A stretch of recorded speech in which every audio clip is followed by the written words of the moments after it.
Hello guys, welcome back to this channel. In today's video, I'm going to show you how we can apply zoom effect to our video in CapCut. Okay, let's get started. Here I have created a project in my CapCut application and I'm going to apply zoom effect to this video. So if you want to apply the zoom effect, we can go to the effect option right here.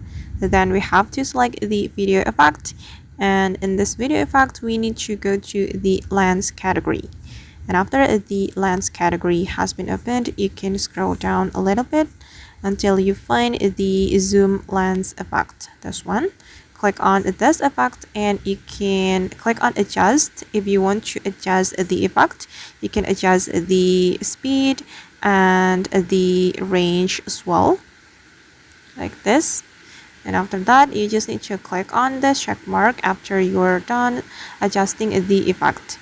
And you can make this effect align with your video like this. And this is the result. Okay. And actually, you can also use the keyframe feature to do zoom effect in your CapCut.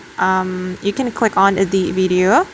And this is the keyframe feature. You can use it to zoom in or zoom out your video. And for instance, I'm going to zoom in my video. We can put the keyframe right here. And the second keyframe, I'm going to put it right here so that we can zoom in like this. You can use the butt of your fingers to zoom in. And this is the result. Alright guys, and that's how we can do zoom effect in CapCut. I hope this tutorial will be useful for you. Thank you so much for watching and see you in the next video.